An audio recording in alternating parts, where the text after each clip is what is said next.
The roommate from the stars, Jackson, lived a simple life on the human side of the Intergalactic Academy. He was just a normal Earth student who wanted to study robotics and graduate quietly. His room was small, clean, and peaceful. He liked it that way, but that peace ended the day the Academy announced new roommate assignments.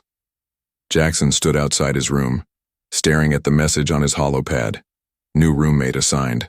Lyra, species, classified. Classified? He blinked twice and read it again. Most alien students had open files. Why was hers hidden? Curious and a little nervous, Jackson walked back into his room and cleaned everything quickly. He didn't want to make a bad first impression. As he folded his clothes and made his bed, the door opened with a soft hiss. And then she walked in. She was tall and graceful, with skin that shimmered like silver under the room lights. Her long hair floated as if it was underwater, soft blue strands that moved without wind. Her eyes were big, glowing faintly like twin moons. She wore a tight black uniform and carried only one small bag. Jackson froze. She looked at him with no expression, then gave a small nod. "I am Lyra. Hi. I'm Jackson. Welcome to, our room." She walked past him silently and sat on the bed across the room. She didn't speak again. That night was strange. Jackson couldn't sleep. He kept hearing soft humming sounds, like music from another world. When he looked over, Lyra was sitting cross-legged on her bed, eyes closed, floating slightly in the air. Her body gave off a dim glow. She was meditating or dreaming, or maybe both. The next day, classes went on normally. Lyra didn't talk much. She sat alone, answered questions in perfect standard, and never made eye contact. Other students stared at her. Some were scared, some were curious. A few whispered that she was a void-born, a child of space itself. Back in the room, she didn't speak much to Jackson either, but strange things kept happening. Lights blinked when she entered. The hollow screen flickered every time she walked past. Jackson's electric razor turned on by itself while she was brushing her hair. One evening, as Jackson came out of the shower wearing only a towel, something unexpected happened. The bathroom door hadn't locked properly. Lyra walked in. They both froze. Jackson's face turned red. "Wait! But Lyra didn't scream. She didn't turn away. She stared, and her eyes began to glow brighter. Then her whole body shimmered with light like a small sun rising in the dark room. Jackson stood there, confused and embarrassed. "Are you okay? You're glowing." Lyra blinked slowly and backed away. She didn't say a word. She turned and walked out of the bathroom, her light fading as she went. Jackson stood there, heart pounding. That wasn't a normal reaction. Something had just happened, something big. That night, Lyra didn't meditate. She lay in bed, wide awake, staring at the ceiling. Jackson tried to sleep, but couldn't. Then he heard her whisper. "You were not supposed to be seen." Jackson sat up. "What do you mean?" She didn't look at him. Her voice was soft and calm, but cold. "My people, we are bonded through sight. A full exposed view can trigger it. You exposed your core. I saw you. Now the process may begin." "The what?" She turned her head slowly. "The lifelink." Jackson didn't understand. "What's a lifelink?" She didn't answer. She closed her eyes and whispered, "I must report this, but if I do, they will separate us." And then, for the first time since she arrived, Jackson saw emotion in her eyes. Fear. Real, quiet fear. The glow in her eyes, the... Next morning, Jackson woke up to silence. Lyra's bed was empty. He looked around the room. Her bag was still there, and her boots were by the door. But she was gone. The academy halls were buzzing with students, but there was no sign of her in any class. Not in the mess hall. Not in the training zone. Not even in the library where she liked to read old star maps. Worried, Jackson returned to the room just after sunset. The lights were off.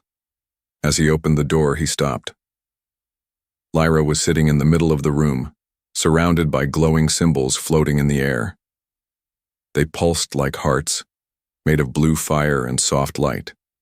Her body hovered an inch above the floor. Her hair flowed in every direction like she was underwater again. He whispered, "Lyra?" The symbols vanished. Her body dropped gently to the ground. She didn't stand. She looked at him slowly, and this time, her eyes weren't glowing. They were burning. "You were not supposed to survive the first glow," she said softly. "It should have stunned your mind, made you forget." Jackson stepped inside. "Well, I didn't forget. I remember everything, especially the part where you saw me naked and started glowing like a spaceship engine." Lyra looked away. "It was not the sight. It was the bond. The moment I saw your vulnerable form and it triggered something ancient." Jackson blinked. "You keep saying that word. Bond. What is it exactly?" She stood now, slowly, like her body was heavy. "It is a life thread," she said. "My people were created with a deep connection code. If one of us sees another in their true bare form, a link starts to form. Mind to mind, soul to soul." Jackson stared at her. "Are you saying we're linked now?" "Yes. The bond is forming." He sat down on the edge of his bed, trying to understand. "So, what does that mean?" "You start glowing. I start lifting heavier chairs and healing from paper cuts in seconds. What's happening to me?" She looked at him carefully. "You're adapting. Faster than expected. That is rare." "Is that bad?" "It is dangerous. It means the bond is stabilizing, on both sides. But if the bond completes, without consent, it can destroy both minds." Jackson stood up fast. "So we're just going to explode one day?" "No, not explode." She walked closer, her voice now calmer. "But your mind will lose itself, and mine will become trapped inside. Both will suffer." He rubbed his head. "Great. So how do we stop it?" "We can't stop it now," she said. "We can only finish it." Silence filled the room. Jackson finally spoke, voice low. "You said you'd report this. Why didn't you?" Lyra looked at him, and for the first time, her voice trembled. "Because if I report it, they will erase your memory. You will wake up and forget who I am. We will be separated. Forever." Her hands clenched tightly. "And I do not want that." Jackson felt his heart thump hard. He had only known her for a short time, but something inside him had changed. Maybe it was the bond. Or maybe it was the way she looked when she showed fear, when she spoke softly, when she chose to protect him instead of follow rules. "Then what do we do?" he asked. Lyra turned toward the window, looking at the dark stars beyond. "They will come for me, soon. They always do when something like this happens, but we still have time." She looked back at him. "If you trust me, Jackson, I will teach you how to survive the bond, but it must remain our secret." Jackson nodded slowly, and then, just for a second, he saw something new in her eyes, not just glow, but hope, the forbidden bond. The next day began with an alert. A red light blinked on every hallway screen in the Intergalactic Academy. Students paused mid-step. A low, serious voice echoed through the corridors. "Level 2 surveillance activated. Outer visitors detected. Remain inside your assigned quarters." Jackson sat on his bed, staring at the screen. Lyra didn't react. She stood by the window, eyes locked on the sky. "They've arrived," she whispered. "Who?" She turned slowly. "The enforcers, my people's watchers. They can sense the bond. They will search for it." Jackson felt cold. "What happens if they find us?" "They'll break it." "How?" Lyra walked closer, voice lower now. "They'll erase your memory and take me back. I'll be punished for triggering an illegal link with a non-compatible species. Jackson frowned. Illegal? But I didn't even do anything. I just stepped out of the shower. Her eyes softened. That's why it's forbidden, because it cannot be controlled. She paused, then sat down across from him. Jackson, I need to tell you the truth now, about what I am. Jackson leaned forward, listening closely. My kind are called the Velthari. We were born in the star clouds of Sector Thalzef, made of both matter and pure energy. We don't form families. We form bonds, deep, permanent mental links that share memory, feeling, and power. A Velthari bond is for life, and we're only allowed to bond with our own kind. Jackson tried to take it all in. So, bonding with a human is like a crime? Worse, Lyra said quietly. It's considered a threat to our species. Jackson stood and paced. Okay, let's just say the bond is real. Let's say it's not going away. Then what happens if we complete it? She looked up at him. If we complete it willingly, your body and mind will begin to adapt fully. You'll gain some of my traits: speed, memory, energy control, but also emotion depth, memory sharing, sensory overload. He nodded slowly. And you? I'll gain human instinct, chaos, creativity, passion. She said the word like it was dangerous. And if we don't complete it? He asked. Then it will eat away at us, she said. Slowly, we'll start hearing each other's thoughts by accident, feel each other's pain, lose the ability to tell where one ends and the other begins. Jackson swallowed hard. So we're stuck. No, she said. We still have one option. He looked at her. I can guide us through the first trial. If we succeed, we'll earn time. The enforcers won't sense us for a few more days. Jackson raised an eyebrow. What's the first trial? Lyra reached into her bag and pulled out a small glowing orb. You must enter my memory. What? This orb will pull your mind into one of my oldest memories. You must survive it, face it, understand it. What happens if I fail? You won't wake up, she said simply. Jackson laughed nervously.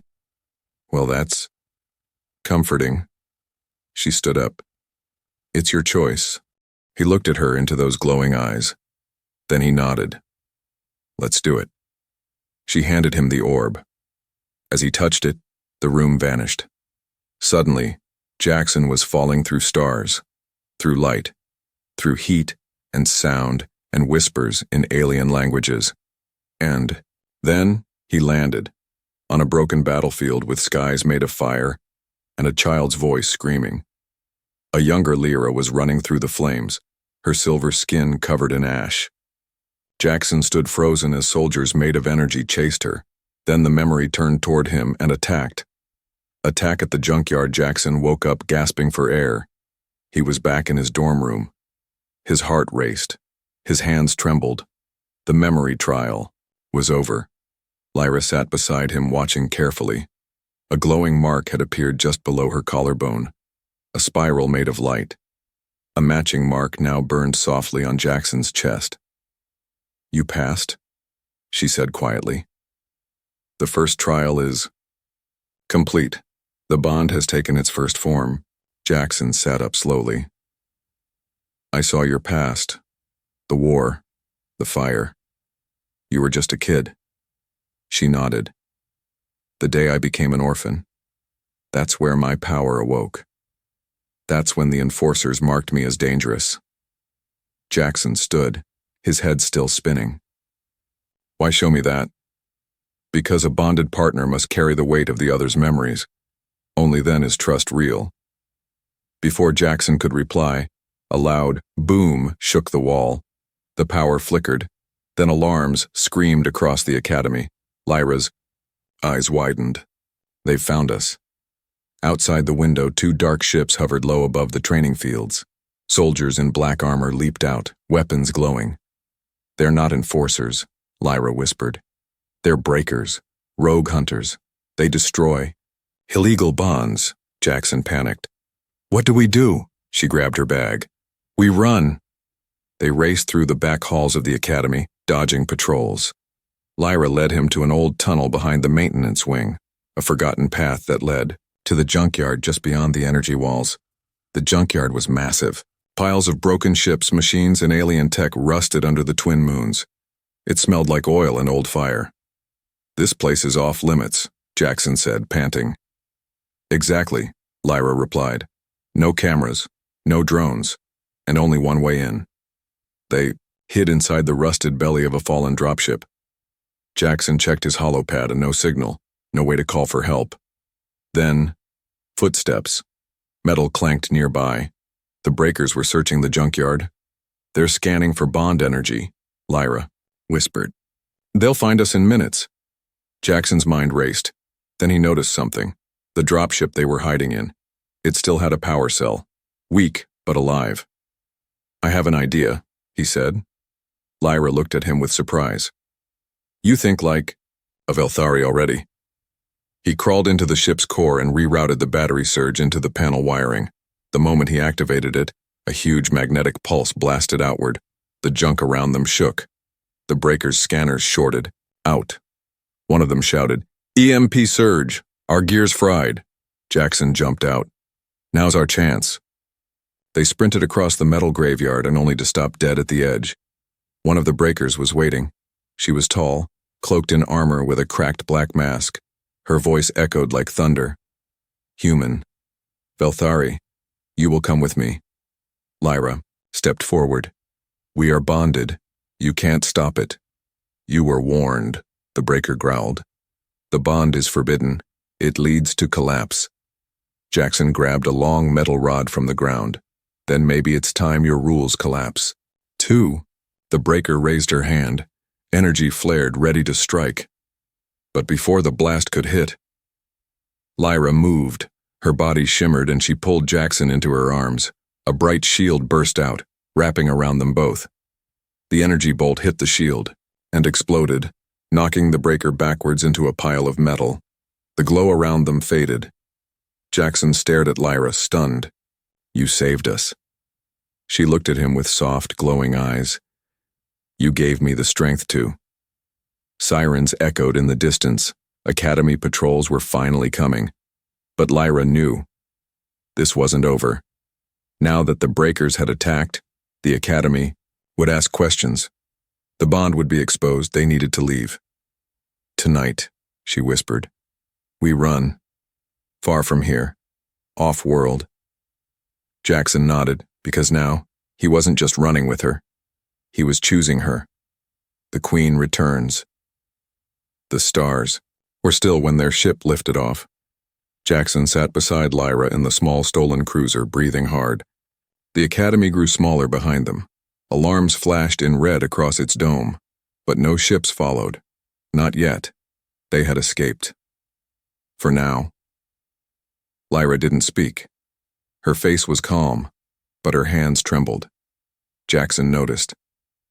"Are you okay?" She shook her head. No. He looked at her closely. Her glow was fading.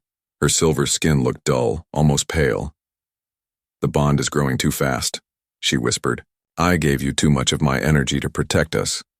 Jackson touched his chest where the spiral mark still pulsed faintly. "Is it because of this?" She nodded. "I broke a sacred law. And now, the bond is no longer just forming." "What do you mean?" Lyra turned to him slowly. "It's merging us, faster than I thought possible, faster than any Velthari bond in recorded history." Jackson didn't know what to say. And then, the ship began to shake. A transmission pinged their screen. Lyra gasped when she saw the source. "It's her." "Who?" Jackson asked, but Lyra's face had gone pale. The screen flickered, then showed a new figure. An older Velthari woman appeared, dressed in white armor with flowing silver robes. Her eyes were sharper than Lyra's, glowing like suns. Her presence was powerful. Royal. "Lyra Velshara," she said, voice like music and thunder mixed together. "You have been found." Jackson blinked. Did she just say, Velshara? Lyra's lips trembled. She bowed her head slightly. Hi, matriarch. Mother. Jackson's heart stopped. Mother? The woman on screen narrowed her eyes. You escaped your role. You broke the law of bloodline. And now you bond with a human? Lyra whispered. I didn't plan it. It happened by accident. There are no accidents, the woman snapped. The throne was yours, Lyra. The people waited. The prophecy named you the next Star Queen. But you chose exile. Jackson stared at her in shock. Your royalty? Lyra looked away, ashamed. I was born to rule, she said softly. But I refused to bond with the male they chose for me. I ran. I hid. I came to the academy to feel normal, to feel free. The matriarch's voice turned cold. Return now, or the bond will be burned out of you. Lyra stood tall. No, I won't let you erase him. The screen went dark. For a moment, only the soft hum of the ship filled the silence. Jackson broke it. So let me get this straight. You're not just some alien girl. You're the heir to an entire throne. Lyra nodded. A throne I never wanted. And now they're coming for us? She turned to him, a fire in her eyes. They will try, but I'm not going back. Then what do we do? She walked over to the star map and touched a blinking red dot far on the edge of the system. This is where I was born. My homeworld. Velthar Prime. There's a place there. A sanctuary. If we reach it, we can complete the bond safely. And if I enter it as the rightful heir by choice, not by force, they cannot touch us. Jackson nodded slowly. Then we go there. She looked at him. It will be dangerous. I know. She placed her hand on his chest. You're not just part of the bond anymore, she said. You're part of my future. And far behind them, in the stars, another ship powered up, sleek, fast, and carrying the wrath of an empire. The Queen had returned. But this time she was not alone. The first trial begins. The stolen ship drifted through the edge of Velthar Prime's orbit, hiding among the rings of shattered moons. Below, the planet shimmered like a glowing pearl, silver clouds, swirling over black oceans and sharp mountain spires. Lightning crawled across its atmosphere like golden veins. Jackson stood beside Lyra in the ship's cockpit. His heart pounded. So that's your home? He whispered. She nodded. That, and our trial. As the ship entered descent, Lyra's glow returned. But it was different now. Wild, flickering like fire dancing in the wind. What's happening to you? Jackson asked, worried. The bond is reaching its center, she said. Now we must face the ritual of joining. If we fail, we both disappear. Disappear. Our minds will be erased, our souls scattered into the void. The Velthari call it soul dissolve. Jackson swallowed. And if we succeed, we become something new. The ship touched down in a dark valley hidden between mountains. Strange floating stones circled the valley like silent watchers. Blue light pulsed between them. In the center stood an ancient temple, made of black crystal and energy veins. This place is older than our species, Lyra said. It was built before we had names. Only true bondmates can enter. As they stepped into the temple, everything went silent. No wind, no sound, not even Jackson's own breath. Then the floor lit up beneath them and split open. They fell, not far. Just a few feet. But when Jackson stood up, the world had changed. He was no longer in the temple. He was in his childhood bedroom on Earth, the smell of pancakes, the sound of rain on the window, a picture of his dog on the wall. What is this? A voice answered. Not Lyra's, but his own voice coming from the shadows. You cannot bond with her, Jackson. She is not like you. She is not safe. Break the link. Be free. He spun around. A copy of himself stood there. Same face, same clothes, but the eyes, empty.